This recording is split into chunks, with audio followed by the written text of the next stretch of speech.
आता कराड सांगलीला उपचारासाठी जाण्याची गरज नाही। हे सर्व मिळणार एकाच छताखाली धन्वंतरी मल्टी स्पेशालिटी हॉस्पिटल खरसुंडीमध्ये। 25 वर्षे विश्वासपूर्ण सेवेचे एकमेव ठिकाण। हॉस्पिटलमध्ये उपलब्ध सुविधा, अद्ययावत ऑपरेशन थिएटर, प्रसूती कक्ष, नॉर्मल डिलिव्हरी, ईसीजी सेंटर, स्त्रीरोग चिकित्सा उपचार, फॅमिली प्लॅनिंग ऑपरेशन, वंध्यत्व उपचार व मार्गदर्शन, डिजिटल एक्स-रे, रक्तातील साखर तपासणी मशीन, लहान मुलांचे लसीकरण, नेब्युलायझर मशीन, मेडिकल व ॲम्ब्युलन्सची सोय, पॅथॉलॉजी लॅबोरेटरी सोय, स्पेशालिस्ट डॉक्टर्स, अनुभवी नर्स, ब्रदर्स व स्टाफ। आमचा पत्ता खरसुंडी भिवघाट रोड खरसुंडी।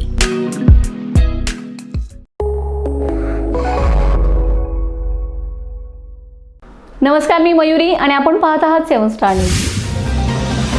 इंद्रायणी नदीला मोठ्या प्रमाणात पूर आला असून आळंदी शहरात प्रवेश करणारे नदीवरील 4ही पूल पाण्याखाली गेलेत। त्यामुळे सध्या आळंदी शहरात येणे सुरक्षित नाही। ज्या वारकरी व भाविकांनी आळंदीच्या दिशेने प्रवास सुरू केलाय त्यांनी ज्या ठिकाणी आहात त्या ठिकाणीच सुरक्षित थांबावे। देहू व आळंदी येथे न जाता पुणे शहरात वारीमध्ये सहभागी व्हावे असे आवाहन मुख्यमंत्री देवेंद्र फडणवीस यांनी केले।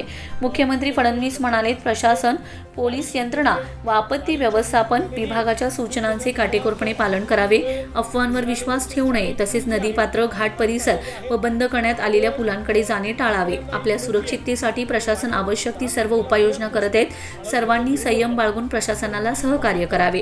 काही वारकरी बांधव पुणे शहरापर्यंत आले असल्यास त्यांनी पुणे शहरातच थांबावे असेही आवाहन मुख्यमंत्र्यांनी केले। एकूणच 8 तारखेपर्यंत ही सगळी परिस्थिती जी आहे ही आपल्याला अत्यंत लक्ष देण्यासारखी आहे।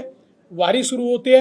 वारीच्या निमित्तानेही खूप मोठ्या प्रमाणात अतिवृष्टीमुळे इंद्रायणीवरचे 4ही पूल जे आहेत हे पाण्याखाली चाललेले आहेत।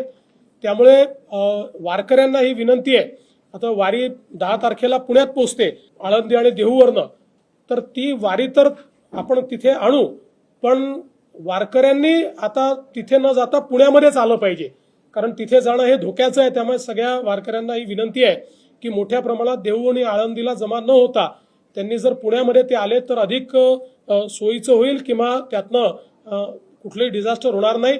बाकी वारी करता ज्या काही व्यवस्था करायच्या आहेत त्या मोठ्या प्रमाणात केल्या आहेत। आता पावसाची परिस्थिती पाहून जास्तीत जास्त जर्मन हँगर्सच्या माध्यमातून वारकऱ्यांची व्यवस्था झाली पाहिजे आणि कुठेही त्रास होऊ नये या दृष्टीनं देखील जी काही व्यवस्था करायची ती राज्य शासनाने केलेली आहे। Bureau report 7 star news.